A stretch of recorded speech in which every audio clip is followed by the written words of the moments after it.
بسم اللہ الرحمن الرحیم۔ السلام علیکم۔ اگر آپ میرے چینل پہ نئے ہیں تو میرے چینل کو سبسکرائب، ویڈیو کو لائک اور بیل آئیکن کو ضرور پریس کیجیے گا تاکہ میری ہر نئی آنے والی ویڈیو کا نوٹیفیکیشن آپ کو مل جائے۔ آج ہم قرآن مجید میں سورۃ کاف اس کے متعلق جانیں گے کہ صحابہ کاف کون تھے، اور سورۃ کاف کو پڑھنے کی فضیلت کے بارے میں جانیں گے۔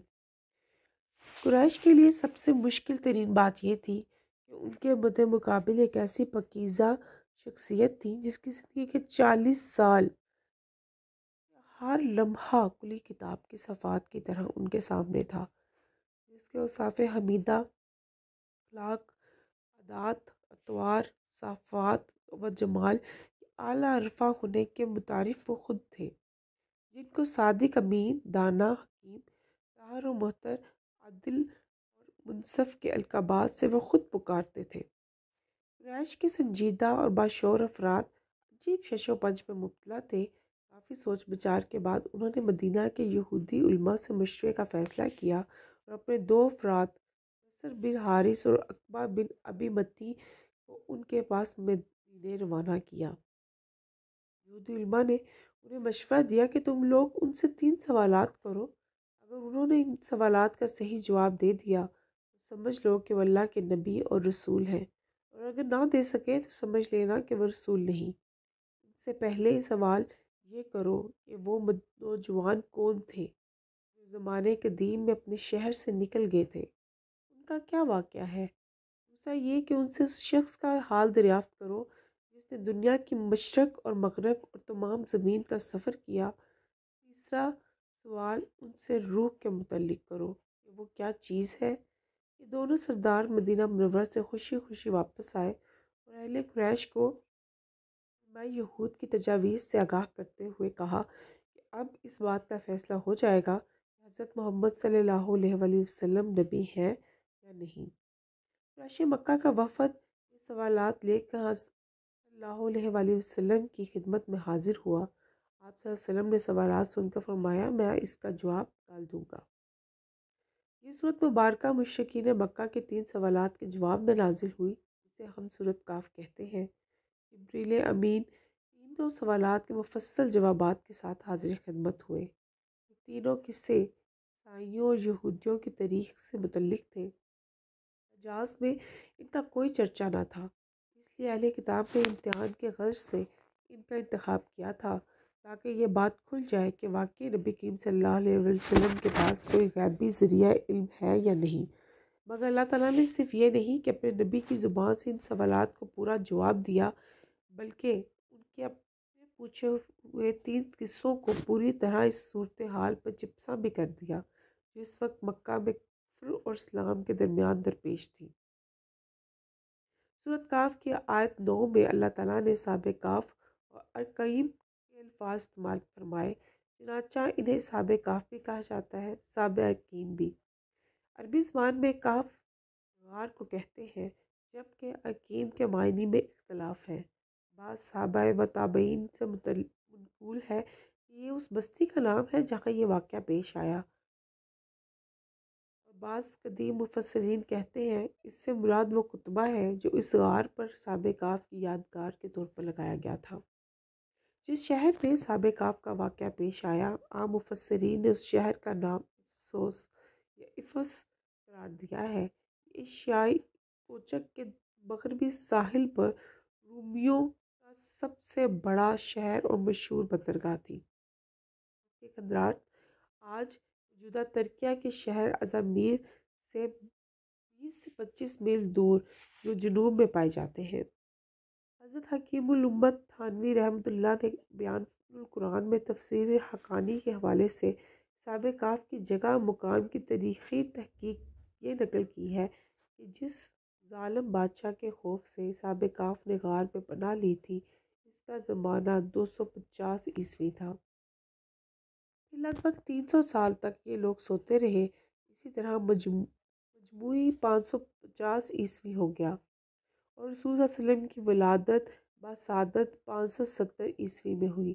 اس لیے صحابہ کاف کے بے در ہونے کا واقعہ صلی اللہ علیہ وآلہ وسلم کی ولادت مبارکہ سے 20 سال پہلے پیش آیا۔ تفسیر حقانی میں بھی اس کا مقام شہر افسوس یا ترسوس کا قرار دیا ہے جو شاہ کوچک میں تھا۔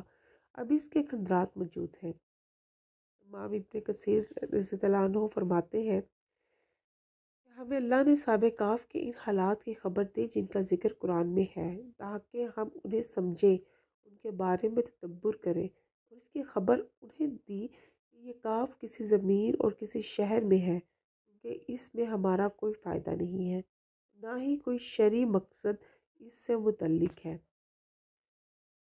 یہ 250 عیسوی کی بات ہے جب شہر افسوس پر ایک ظالم جابر بادشاہ حکومت کرتا تھا جس کا نام دقیانوس تھا۔ بادشاہ کے حکم کے مطابق ہر سال شہر سے باہر ایک مذہبی میلہ منعقد کیا جاتا تھا جس میں دیگر خرافات کے ساتھ پوجا پاٹ ہوتی، جانوروں کے خون سے ہولی ہوتی، کھیلی جاتی تھی، اور بادشاہ سب کو بت پرستی پر مجبور کرتا تھا۔ جو پس پش کام لیتے اسے قتل کر دیا جاتا۔ اس سال میلے میں چند مسیحی نوجوان بھی شامل ہوئے جو اپنی قوم کے نمائندے تھے۔ ان نوجوانوں نے میلے کے دوران قوم کو پتھروں کے بتوں کے آگے سجدہ کرتے اور ان کے لیے خون کے نذرانے پیش کرتے دیکھا تو انہیں قوم کے ان احمقانہ حرکات پر بڑا افسوس ہوا۔ اللہ تعالیٰ نے میلے کے ہزاروں لوگوں میں سے چند کے دلوں میں پوجا پاٹ سے شدید نفرت کے جذبات پیدا فرما دیے۔ چنانچہ پہلے ایک نوجوان میلے سے باہر نکل کر دور ایک درخت کی گھنی چھاؤں میں جا کر بیٹھ گیا۔ ابھی کچھ ہی دیر گزری تھی، ایک اور نوجوان بھی درخت کے سائے میں آ بیٹھا۔ اسی طرح تھوڑی دیر میں وہاں 7 نوجوان جمع ہو گئے۔ یہ سب ایک دوسرے کے لیے اجنبی تھے۔ یہ 7 نوجوان قوم کے جاہلانہ طرز عبادت سے بیزار تھے۔ قریب قریب بیٹھے ایک دوسرے کے بارے میں یہ سوچ رہے تھے اگر ان میں سے کسی کو بھی میری باغیانہ خیالات کا علم ہو گیا، اس نے بادشاہ سے مخبری کر دی، بادشاہ مجھے قتل کروا دے گا۔ اس شش و پنج میں کافی دیر گزر گئی، خاموشی طویل ہوتی چلی گئی۔ بالآخر ان میں سے ایک کو اللہ نے ہمت عطا فرمائی اور وہ بول پڑا، بھائیو، میری قوم جن پتھروں کی اور بتوں کی پوجا کر رہی ہے یہ سب باطل ہے اور کفر ہے، یہ بے جان بت ہمارے خدا نہیں ہو سکتے۔ ہمارا خدا تو صرف ایک ہے جس کا کوئی شریک اور ثانی نہیں۔ اس نوجوان کے الفاظ تو گویا باقی نوجوانوں کے دل کی آواز تھی۔ یوں چند منٹ میں ہی یہ لوگ ایک دوسرے کے دوست اور رفیق بن گئے۔ انہوں نے قوم کی سے بغاوت کر کے ایک اللہ کی پیروی کی، نے ایک خفیہ عبادت گاہ قائم کر لی، لیکن ان کی عبادت گاہ زیادہ عرصے تک چھپی نہ رہ سکی۔ اس کی خبر سینہ بسینہ گردش کرتی ہوئی بادشاہ کے کانوں تک جا پہنچی۔ بادشاہ نے ان سب کو دربار میں طلب کر لیا۔ یہ نوجوان دربار میں حاضر ہوئے تو بادشاہ نے ان سے ان کے عقیدے کے بارے میں سوالات کیے۔ اللہ نے ان کے دل سے ڈر خوف ختم کر دیا تھا، چنانچہ انہوں نے بلا خوف اور خطر نہ صرف اپنا عقیدہ بیان کیا بلکہ بادشاہ کو بھی دعوت دے ڈالی۔ بادشاہ اور اہل دربار ان نوجوانوں کو بے باکی اور دلیری پر حیران رہ گئے، کیونکہ یہ نوجوان امیر کبیر خاندانوں سے تعلق رکھتے تھے۔ چنانچہ بادشاہ نے انہیں چند دنوں کی مہلت دیتے ہوئے حکم سنایا کہ اگر ان چند دنوں میں تم لوگ راہ راست پر نہ آئے تم سب کو قتل کر دیا جائے گا۔ دقیانوس بادشاہ کی صفاقی مشہور تھی۔ نوجوانوں کو اس بات کا یقین تھا کہ چند دن بعد انہیں بے دردی سے قتل کر دیا جائے گا۔ اللہ تعالیٰ نے ان مومنوں کی مدد فرمائی اور چند روز مہلت سے فائدہ اٹھاتے ہوئے یہ نوجوان شہر سے دور ایک غار میں روپوش ہو گئے۔ جس زمانے میں اصحاب کہف یعنی ان خدا پرستوں نوجوانوں کو وادی سے بھاگ کر پہاڑ پر پناہ لینی پڑی تھی، اس وقت شہر افسوس اشیائے کوچک میں بت پرستی اور جادوگری کا سب سے بڑا مرکز تھا۔ وہاں ڈائنا دیوی کا ایک عظیم العالیشان مندر تھا جس کی شہرت پوری دنیا میں پھیلی ہوئی تھی۔ لوگ دور دور سے اس کی پوجا کے لیے آتے تھے۔ وہاں کے جادوگر، عامل، فعال اور تویز نویس دنیا بھر میں مشہور تھے۔ ان کا کاروبار شام، فلسطین اور مصر تک پھیلا ہوا تھا۔ اس کاروبار میں یہودیوں کا بھی اچھا خاصا حصہ تھا جو اپنے فن میں کو حضرت سلیمان علیہ السلام کی جانب منسوب کرتے تھے۔ جب نوجوانوں نے غار میں پناہ لے لی تو کہنے لگے، اے ہمارے رب، تو ہمیں رحمت اور آسانی عطا فرما، ہمارے معاملات میں عافیت کا راستہ اور اپنے خاص خزانہ فضل سے رحمت کو بندوبست فرما دیں۔ اللہ تعالیٰ نے ان کی دعا قبول فرمائی اور غار کے اندر ان پر ایک طویل نیند طاری کر دی اور وہ 300 سال تک سوتے رہے۔ جس غار میں نوجوان سو رہے تھے وہ ایک سنسان جگہ پر واقع تھا، جہاں لوگوں کا آنا جانا بالکل نہیں تھا۔ اس غار کا دہانہ شمال جانب تھا، جس کی وجہ سے اس کے اندر روشنی منعکس ہو کر آتی تھی، براہ راست روشنی یا دھوپ نہیں پڑتی تھی۔ اس کے ساتھ ہی اللہ تعالیٰ نے فرشتوں کے ذریعے ان کی نیند کے دوران کروٹیں بدلنے کا اہتمام بھی فرمایا ہوا تھا۔ یہ غار اندر سے کافی کشادہ تھا۔ اس کے دہانے پر ان کا کتا دونوں ہاتھ پھیلائے اپنے مخصوص انداز میں بیٹھا ہوا تھا۔ ویرانے اور سنسان جگہ پر ایک اندھیری غار اور اس کی دہلیز پر اپنے بازو پھیلائے بیٹھا ہوا ایک خوفناک کتا۔ ایک ایسا بھیانک منظر تھا کہ جو بھی دیکھتا ڈر کے مارے ہمت زدہ ہو کر وہاں سے بھاگ جاتا۔ ابن کثیر فرماتے ہیں، دنیا دین کی حفاظت کے لیے دوسری محفوظ مقام پر ہجرت کر جانا کہ جہاں وہ اپنی عبادت کر سکے تمام انبیاء کی سنت ہے۔ صحابہ کہف نے بھی اس سنت پر عمل کیا۔ حضرت ابو سعید خدری سے روایت ہے کہ رسول صلی اللہ علیہ وسلم نے فرمایا کہ مسلمان اپنے دین کو بچانے کی خاطر فتنوں سے راہ فرار اختیار کر کے اپنے مال اور بکریوں کے ساتھ پہاڑوں کی چوٹیوں اور بارش کے مقامات میں ہجرت کر جائے۔ صحیح بخاری 19۔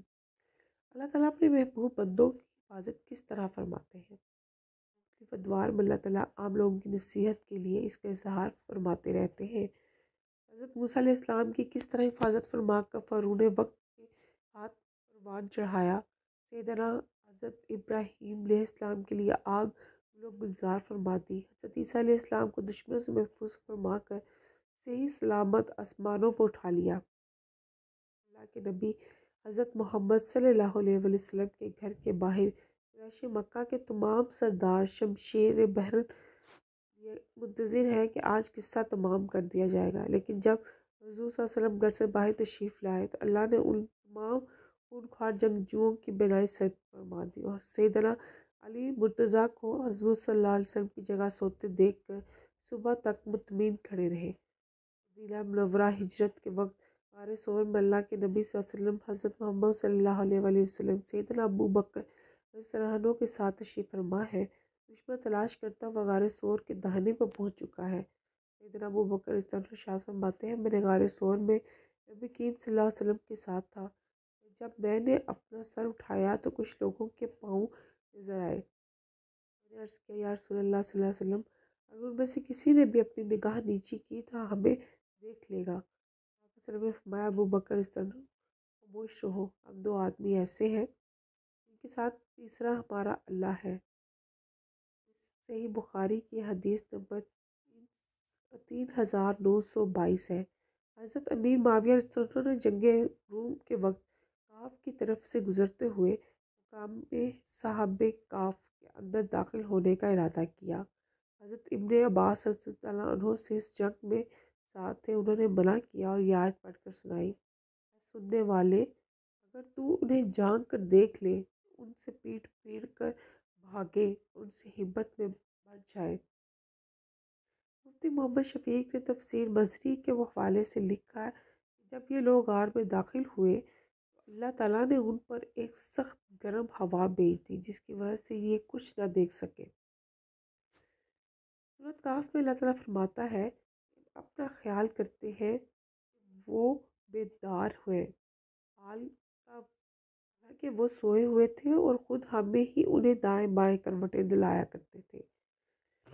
آیت کی تفسیر میں مفسرین فرماتے ہیں کہ ان کی آنکھیں اس طرح کھلی ہوئی تھی جس طرح جاگنے والے شخص کی کھلی ہوتی ہے۔ چونکہ انہیں فرشتے کروٹیں دلوایا کرتے تھے لہٰذا وہ بیدار نظر آتے تھے، اور اگر کوئی شخص دیکھنے والا ہوتا تو اسے یوں محسوس ہوتا کہ جیسے ابھی ابھی لیٹے ہیں، حالانکہ وہ 309 سال تک مستقل سوتے رہے۔ کروٹیں بدلنے میں حکمت یہ تھی کہ نہ صرف وہ بیدار نظر آئے بلکہ ایک ہی کروٹ میں لیٹنے کی وجہ سے مٹی ان کے جسم کے ایک حصے کو نہ کھا جائے۔ قرآن کریم میں صحابہ کہف کے کتے کا ذکر ہے جو صحابہ کہف کے ساتھ غار میں ایک طویل مدت تک رہا۔ یہاں سوال یہ پیدا ہوتا ہے کہ کہ صاحب کاف نے اپنے ساتھ کتا کیوں رکھا؟ اس کا ایک جواب تو یہ ہو سکتا ہے کہ کتا پالنے کی ممانعت شریعت محمدیہ صلی اللہ علیہ وسلم میں ہو، اور ممکن یہ ہے کہ دین مسیح علیہ السلام میں ممنوع نہ ہو۔ دوسرا یہ قرینِ خاص ہے کہ جو لوگ چونکہ صاحب جائیداد اور صاحب مویشی بھی تھے، اس لیے ان کی حفاظت کے لیے کتا پالا ہو، کیونکہ کتے کی وفاداری مشہور ہے، اس لیے یہ جب شہر سے چلے وہ بھی ساتھ لگ گیا ہو۔ ابن عطیہ رحمۃ اللہ فرماتے ہیں کہ میرے والد ماجد نے ابو الفضل جوہری رضی اللہ عنہ کا ایک وعظہ 429 ہجری میں جامع مصر کے اندر سنا۔ وہ برسر منبر پر فرما رہے تھے کہ جو شخص نیک لوگوں سے محبت کرتا ہے ان کی نیکی کا حصہ اسے بھی ملتا ہے۔ دیکھو صاحب کاف کے کتے نے ان سے محبت کی اور ساتھ ہو لیا تو اللہ تعالیٰ نے قرآن کریم میں اس کا ذکر فرما دیا۔ سورۃ کاف آیت 19 میں صاحب کاف کے دوبارہ بیدار ہونے اور شائع خورد و نوش خریدنے کے لیے شہر جانے کا ذکر ہے۔ اللہ تعالیٰ فرماتا ہے جس طرح ہم نے انہیں اپنی قدرت سے سلایا تھا، اسی طرح 309 سال کے بعد ہم نے انہیں اسی حال میں اٹھایا کہ ان کے جسم اس طرح سے اس عالم ہے تھے جس طرح 300 سال قبل سوتے وقت تھے۔ اس لیے بیدار ہونے کے بعد انہوں نے آپس میں ایک دوسرے سے سوال کیا، جس وقت وہ غار میں داخل ہوئے تھے صبح کا پہلا پہر تھا، جب بیدار ہوئے تو دن کا آخری پہر تھا۔ یوں وہ سمجھے کہ شاید ہم ایک دن اس سے بھی کم کا حصہ سوئے رہے۔ تاہم کثرت نوم کی وجہ سے وہ سخت تردد میں رہے اور بالآخر انہوں نے معاملہ اللہ پر چھوڑ دیا کہ وہی صحیح مدت جانتا ہے۔ بیدار ہونے کے بعد انہیں خوراک کا بندوبست کرنے کی فکر ہوئی، چنانچہ پاکیزہ کھانے کی جستجو اور احتیاط کے تقاضوں کو مدنظر رکھتے ہوئے صاحب کاف کا ایک ساتھی چاندی کا وہ سکہ لے کر شہر کی جانب گیا جو 300 سال قبل کے بادشاہ دقیانوس کے زمانے کا تھا۔ اس نے وہ سکہ ایک دکاندار کو دیا تو کئی 100 سال پرانا سکہ دیکھ کر دکاندار سخت حیران ہوا۔ اس نے دوسری دکان والے کو دکھایا، وہ بھی دیکھ کر حیران ہوا۔ کیا دو لوگ بھی جمع ہو گئے اور اس سے پوچھ گچھ شروع کر دی۔ صاحب کاف کا ساتھی یہی کہتا رہا کہ میں اس شہر کا باشندہ ہوں، کل ہی یہاں سے گیا ہوں، لیکن اس کل کو 3 صدیاں گزر چکی تھی۔ لوگ کس طرح اس کی بات پر یقین کر لیتے؟ لوگوں کو بلا شبہ ہوا کہ کہیں اس شخص کا مدفون خزانہ نہ ملا ہو۔ لوگوں نے اسے پکڑ کر بادشاہ کے دربار میں پیش کر دیا۔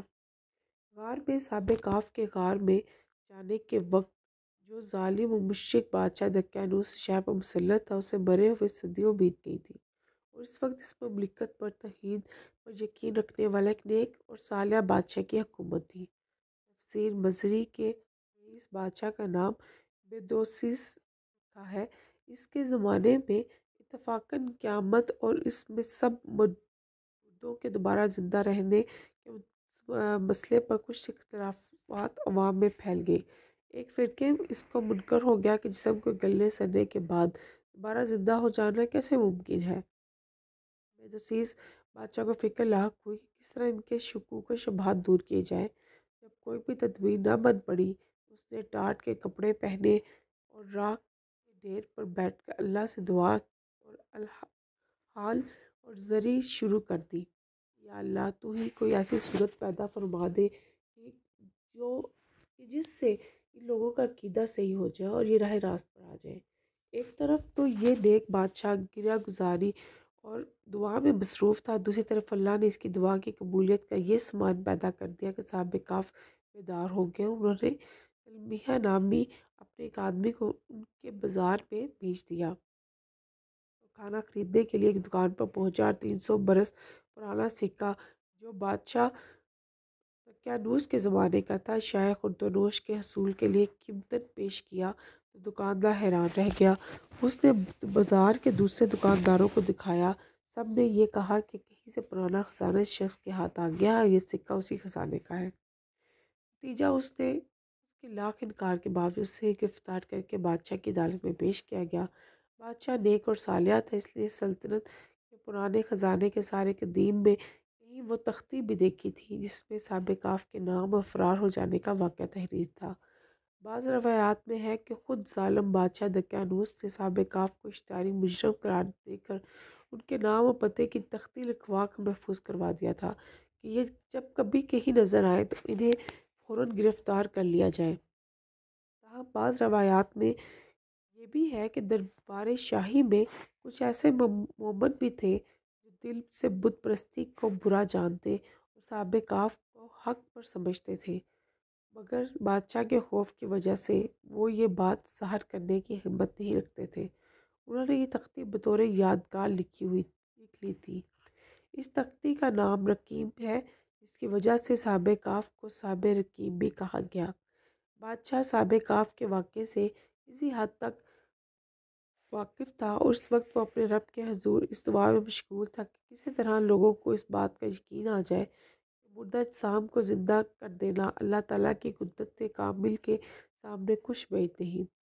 بادشاہ نے تملیخا سے بہت سے سوالات کیے، ان کے جوابات سے اطمینان کے بعد بادشاہ کو یقین ہو گیا شخص صاحب کاف میں سے ہے۔ اس موقع پر بادشاہ نے کہا کہ میں اکثر اللہ سے یہ دعا کرتا تھا کہ مجھے ان لوگوں سے ملا دے جو دقیانوس کے خوف سے اپنے ایمان بچا کر بھاگے تھے۔ بادشاہ نے خوشی کا اظہار کرتے ہوئے کہا کہ شاید اللہ تعالیٰ نے میری دعا قبول فرما لی ہے اور یہ واقعہ اپنی آنکھوں سے دیکھ کر لوگ یقین کر لیں کہ اللہ تعالیٰ لوگوں کو دوبارہ زندہ کرنے پر قادر ہے اور موت اور زندگی اس کے ہاتھ میں ہے۔ یہ کہہ کہ بادشاہ نے اس شخص سے کہا کہ مجھے اس غار پر لے چلو جہاں سے تم آئے ہو۔ بادشاہ اہل شہر کے ایک بڑے مجموعے کے ساتھ غار کی جانب روانہ ہوا۔ جب غار کے قریب پہنچے تو تملیخا نے کہا کہ آپ ذرا یہاں ٹھہریں، میں اپنے ساتھیوں کو حقیقت حال سے باخبر کر کے آپ کے آنے کی اطلاع دے دوں۔ ایسا نہ ہو کہ اچانک آپ سب کو دیکھ کر وہ یہ سمجھے کہ ہمارا دشمن ہم پر چڑھائی کرنے آ گیا ہے۔ چنانچہ ان سب کو ذرا دور کھڑا کر کے تملیخا غار کے اندر گیا اور اپنے ساتھیوں کو تمام حالات سے آگاہ کیا۔ اس کے ساتھی سن کر بڑے حیران ہوئے اور بہت خوش بھی۔ وہ باہر آئے، عزت احترام کے ساتھ بادشاہ کا استقبال کیا اور پھر اپنے غار میں واپس لوٹ گئے۔ یہاں پر اہل سیر میں اختلاف رائے ہے اور مختلف روایات ہیں۔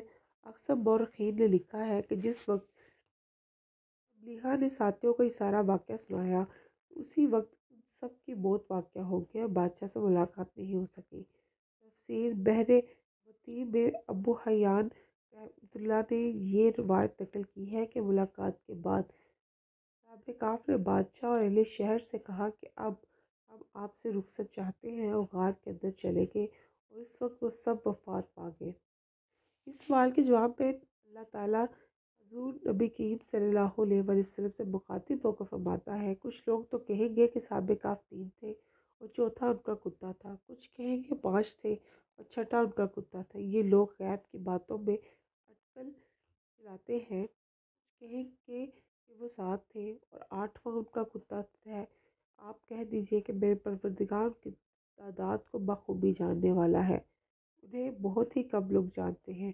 بس ان کے مقدمے میں صرف سرسری گفتگو ہی کریں اور ان میں سے کسی سے اس کے متعلق یا اس کے بارے میں پوچھ گچھ نہ کریں۔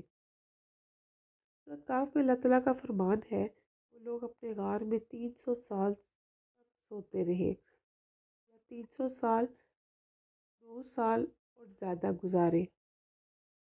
آیت نمبر 226 آیت نمبر 26 میں اللہ تعالیٰ فرماتے ہیں، اے نبی صلی اللہ علیہ وسلم آپ کہہ دیجئے کہ اللہ ہی کو ان کے ٹھہرے رہنے کی مدت کا بخوبی علم ہے، آسمانوں اور زمینوں کا غیب صرف اس کو حاصل ہے۔ تفسیر کے مطابق اس کا مفہوم یہ ہے کہ اہل کتاب یا کوئی اس مدت سے اختلاف کرے تو آپ ان سے کہہ دیں کہ تم زیادہ جانتے ہو یا اللہ۔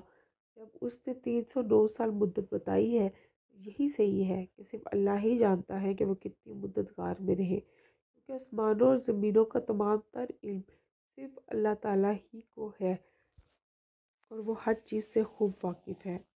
صاحب کاف کی بزرگی اور تقدس کے تو سب ہی قائل ہو چکے تھے۔ ان کی وفات کے بعد سب کا خیال تھا کہ غار کے پاس کوئی عمارت بنا دی جائے۔ شہر میں کچھ بت پرست بھی تھے، ان لوگوں کو مشورہ تھا کہ یہاں بطور یادگار کوئی عمارت بنا دی جائے، مگر ارباب حکومت بادشاہ اور عوام کی اکثریت اہل کتاب میں سے تھی اور ان کا ہی غلبہ تھا۔ ان کی رائے یہ تھی کہ یہاں مسجد بنا دی جائے جو یادگار بھی رہے اور آئندہ بت پرستی سے بچنے کا سبب بھی بنے۔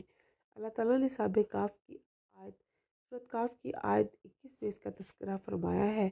قصہ اصحاب کاف کی تاریخی اور جغرافیائی واقعات میں اہل تفسیر اور مورخین میں یہ بہت زیادہ اختلاف ہے۔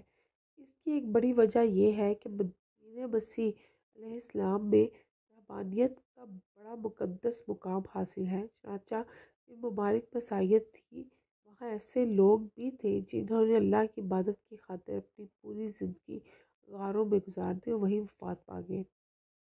جب کبھی کھدائی یا صفائی کے دوران وہاں سے بشیدہ لاشیں اور دیگر سامان ملا تو مورخین کو اصحاب کہف کا گمان ہوا۔ تفسیر ابن کثیر، ابن جریر، ابن ابی حاتم طبائی اور اندلس سمیت مستند تفسیر میں ایسے بہت سے واقعات کا ذکر موجود ہے۔ موجودہ دور کے جدید اور قدیم مسیح مورخین نے اس پر بہت زیادہ غور و فکر اور تحقیق کی ہے، لیکن ان کی روایات، حکایات اور آثار قرائن اس درجہ مختلف ہے کہ اس کاوش کے بعد بھی کوئی قطعی فیصلہ ممکن نہیں۔ اس قصے میں اللہ تعالیٰ نے صرف ان واقعات کو بیان فرمایا ہے جو ضروری تھے، پھر اللہ نے نبی کریم صلی اللہ علیہ وآلہ وسلم کی حدیث مبارکہ میں اس سے متعلق کوئی تفصیل بیان نہیں فرمائی۔ آپ صلی اللہ علیہ وسلم کے بعد صحابہ کرام اور تابعین نے بھی اللہ کے احکام اور تفسیر نبی کی پیروی کرتے ہوئے جو ضابطۂ کار اپنایا، اسے علامہ جلال الدین سدوسی رحمۃ اللہ نے اپنی مشہور تصنیف میں بیان فرمایا۔ جس غیر ضروری چیز کو اللہ تعالیٰ نے محبوب رکھا تم اسے محبوب رہنے دو، اس لیے کہ اس میں بحث و تحقیق کچھ مفید نہیں۔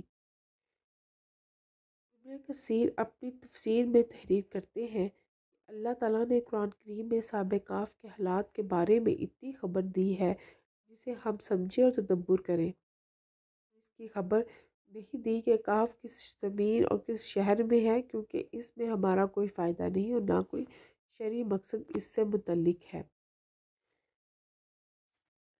سورۃ کہف پڑھنے کی بہت فضیلت بھی ہے۔ ایک روایت میں آیا ہے کہ سورۃ کہف جس تورات میں حائل کیا گیا ہے، یہ اپنی قاری اور جہنم کے درمیان حائل ہو گئی ہے۔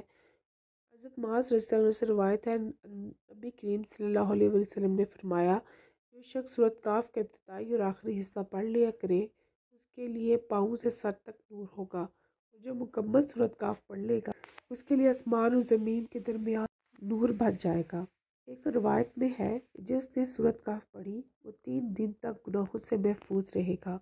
حضرت عائشہ رضی اللہ عنہا سے روایت ہے کہ جس نے سوتے وقت سورۃ کہف کی ابتدائی 10 آیات پڑھی وہ دجال کے فتنے سے محفوظ رہے گا، اور جس نے سوتے وقت سورۃ کہف کی آخری آیات پڑھی قیامت کے دن وہ سر تا پا نور ہوگا۔ حضرت نبی کریم صلی اللہ علیہ وآلہ وسلم نے فرمایا، اگر میری امت پر سورۃ کہف کی آخری آیات کے سوا کچھ نازل نہ ہوتا تب بھی یہ ان کے لیے کافی تھی۔ حضرت برا رضی اللہ عنہ سے روایت ہے کہ جس نے سورۃ کہف کی 10 آیات پڑھی اور سر تا پا ایمان سے لبریز ہو جائے گا۔ حضرت ابو سعید رضی اللہ عنہ سے روایت ہے کہ جس نے سورۃ کہف اس طرح پڑھی جیسے وہ نازل ہوئی تھی قیامت کے دن اس کے مقام سے مکے تک نور ہی نور ہوگا، اور جس نے اس کی آخری 10 آیات پڑھ لی اور پھر دجال آ گیا تو وہ اس پر قادر نہ ہو سکے گا۔ حضرت خالد بن معدون فرماتے ہیں کہ جو شخص سورۃ کہف کی 10 آیات کی تلاوت کرے وہ دجال سے خوفزدہ نہیں ہوگا۔ حضرت ابو ذر رضی اللہ عنہ سے روایت ہے کہ حضرت نبی کریم صلی اللہ علیہ وسلم نے فرمایا، جس نے سورۃ کہف کی ابتدائی 3 آیات پڑھی وہ دجال کے فتنے سے محفوظ کر دیا گیا۔ ابو داؤد شریف میں ہے، حضرت ابو ذر روایت کرتے ہیں کہ نبی کریم صلی اللہ علیہ وسلم نے فرمایا، جس شخص نے سورۃ کہف کی ابتدائی 10 آیات حفظ کی وہ دجال کے فتنے سے محفوظ ہو جائے گا۔ امام ابو داؤد رضی اللہ عنہ فرماتے ہیں کہ جس نے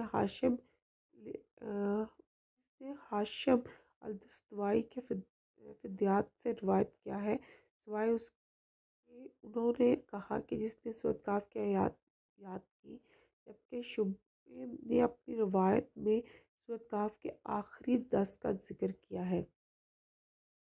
حضرت ابو سعید خدری فرماتے ہیں کہ جو شخص جمعے کی رات میں سورۃ کہف کی تلاوت کرے گا، یہ سورت اس کے اور خانہ کعبہ کے درمیان نور بن جائے گی۔ حضرت انیس روایت کرتے ہیں کہ جس نے جمعے کے دن سورۃ کہف پڑھی اور 8 دن تک ہر فتنے سے محفوظ رہے گا، اگر دجال نکلا تو اس سے بھی معمون رہے گا۔ حضرت ابن عمر اس طرح سے روایت ہے کہ جس نے مجھ جمعے کے دن سورۃ کہف پڑھی، اس کے قدموں سے آسمان تک نور چمکے گا، قیامت کے دن اس کے لیے مشہور روشن ہو جائے گا اور اس کے دونوں جمعوں کے درمیان کی گناہوں کی بخشش کر دی جائے گی۔ ذر بن عنہ سے روایت ہے کہ جو شخص سورۃ کہف کی آخری آیات اور مقصد کے لیے پڑھے، رات میں جس وقت چاہے بیدار ہو جائے تو اسی وقت بیدار ہو جائے گا۔ عبدہ نامی راوی فرماتے ہیں ہم نے اس کا تجربہ کیا اور اسے ایسا ہی پایا۔